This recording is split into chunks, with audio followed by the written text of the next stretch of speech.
realize that there is a direct correlation between what is happening in the United States and what has happened in Brazil and most of Latin America. I make no apologies, folks.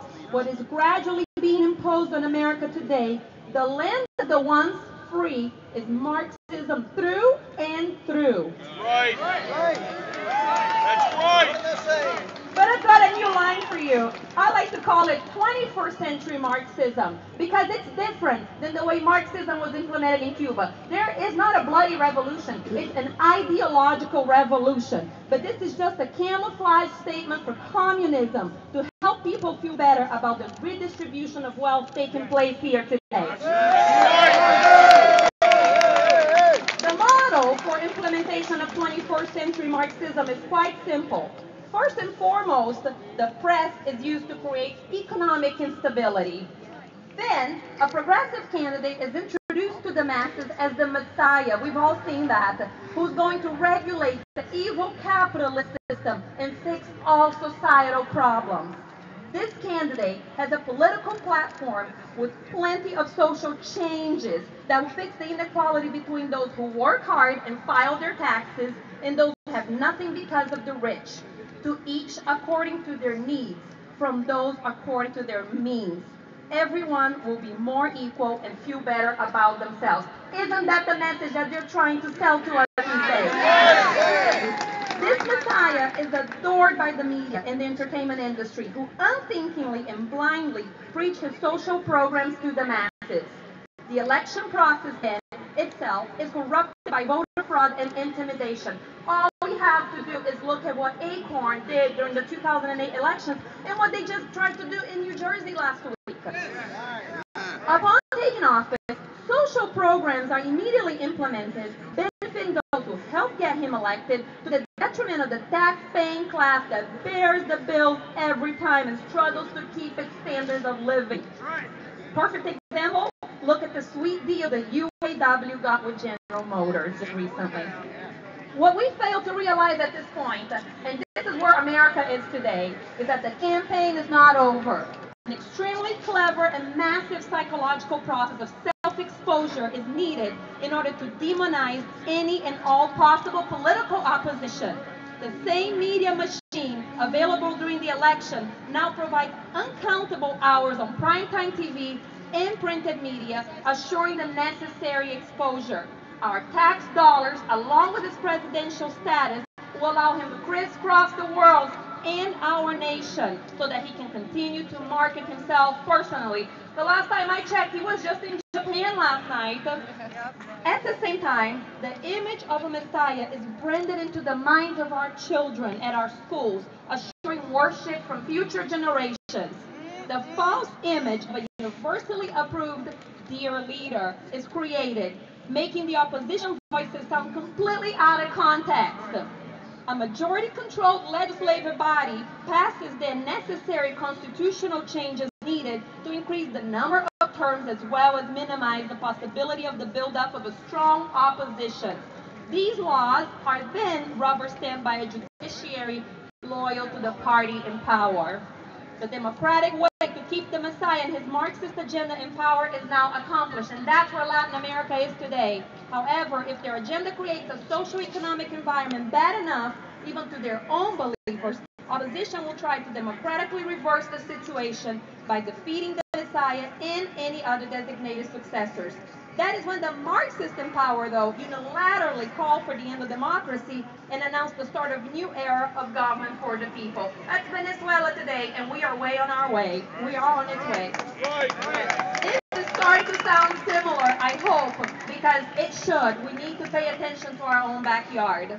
So even though many Americans would not know this, since political events in Latin America barely makes it into the news here, even though, like I just said, it's in our own backyard, we need to be paying attention to them, to what's happening down there. We are on the same political path that the 21st century Marxists in Latin America have used to democratically elect presidents such as Chavez in Venezuela, Lula in Brazil, Morales in Bolivia, Correa in Ecuador, Kirchner in Argentina, Ortega in Nicaragua, and many others. This list is so long, I have to stop here. I won't have time to finish my speech. What we're witnessing in America is a duplication of what has happened in Latin America. The same tactics are being used here. Infiltration of the education system, implementation of class warfare ideology, voter fraud, brainwashing through mass communication, and hollow promises to the lower economic class that will never be implemented due to the real and hidden agenda of these politicians. A few months ago in Honduras, we saw yet another example of how Marxists try to wrongly stay in power by illegally changing the constitution of that country.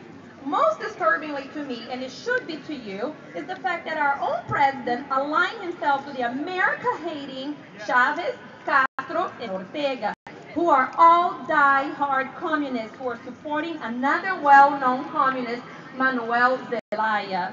Have Obama's true colors finally come out, people? Yeah. How will we combat Marxism without real leaders in times like these? The answer is simple. We can't, and we won't.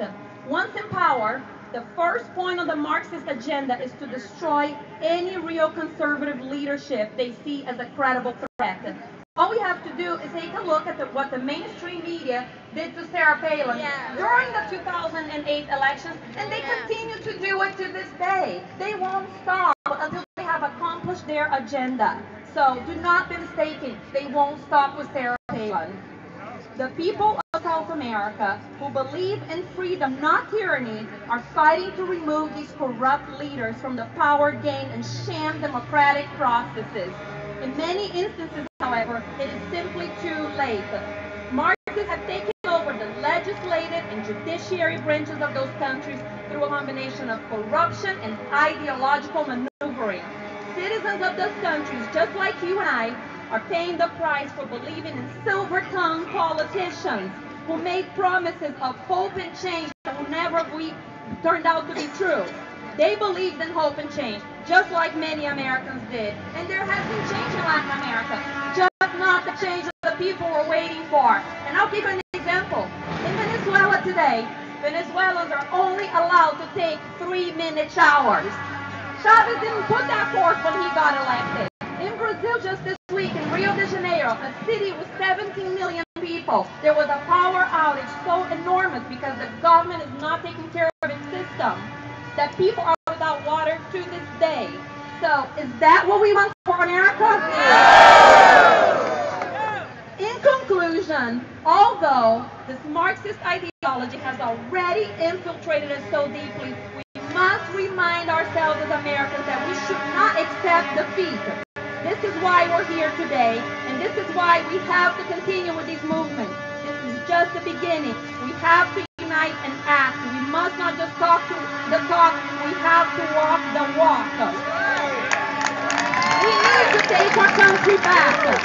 We need to engage and educate people about the Constitution of our country and the proper role of government. We need to discuss the issues at hand and act upon them. This is not a call to arms. This is a call to education. My fellow conservatives, we must react to the minority that is stealing our country from us and take back control of the future of our children.